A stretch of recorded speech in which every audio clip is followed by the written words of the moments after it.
So here's a quick tutorial on an entity health detector boolean in Wiremod. So the first thing you're obviously going to need is some type of entity. Now generally this would be a prop and not an NPC, but because I need a way to demonstrate it, I'm going to make it an NPC and I'm going to make it Barney, because he can be healed. And I'll turn his AI off just so he doesn't run away from me. So here we have our entity. It can be any kind of entity that has HP, but it needs to have HP, so it can't be an entity that's static or can't change health value. So here's Barney. And next thing we're going to need is, of course, some Wiremod chips. Now, first thing you're going to need is a health chip, which can be found in Gate under Entity.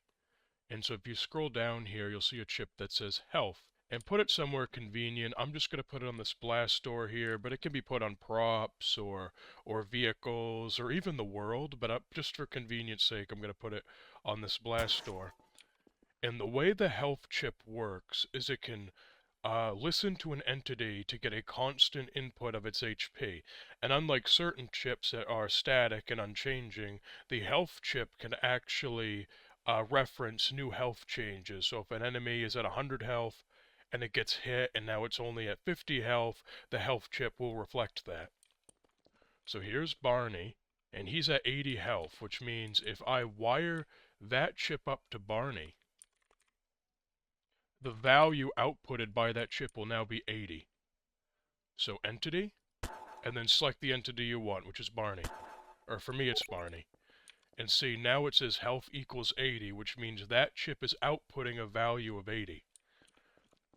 Next thing we're going to need is if you can go down here into input and output, we need a constant value. Now a constant value chip is a chip that outputs a specific value of our choosing.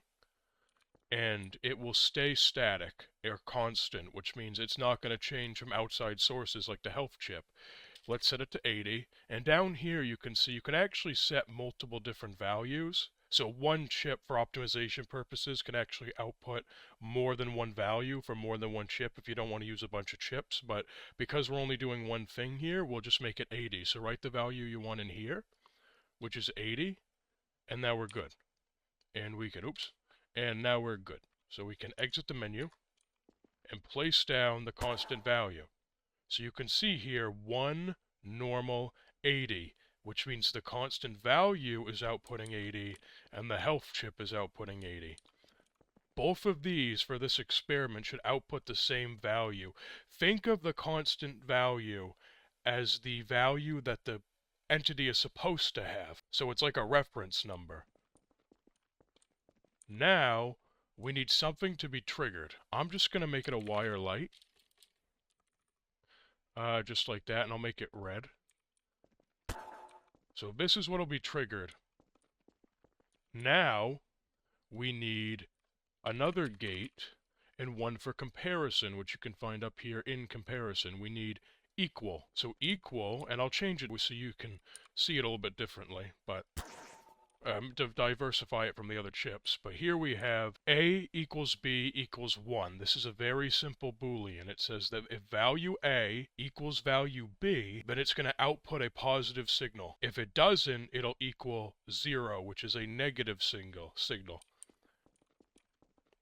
These lights here only turn on, and a lot of other Wiremod assets only turn on when they've got a positive signal. And so when that is true, it will wire up and turn on this light. Now we need to wire it all together. So we've already wired Barney. Now I need to go into the comparison chip. Whatever value you select with left click is going to be the value you're going to reference. So I click on A, then I click on the health chip. Now it's health equals B equals 0, which means health does not equal B.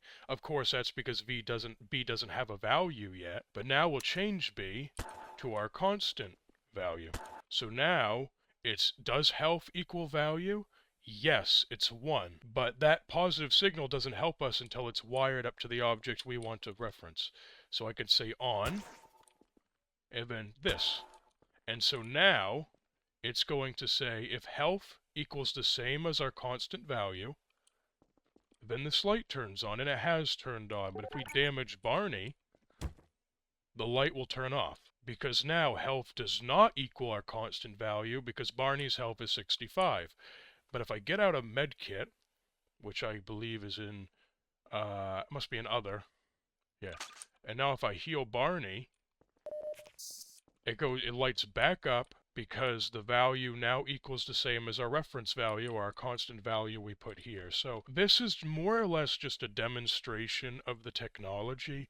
There are way more practical ways to innovate this. For instance, you could have it capture the flag map, and then if you damage a crate, an alarm system goes off, because wire sound emitters can also be enabled by 0 or 1 positive or negative outputs. But I hope this introduced some Wiremod mechanics to some of you, and I'll see you guys in the next video.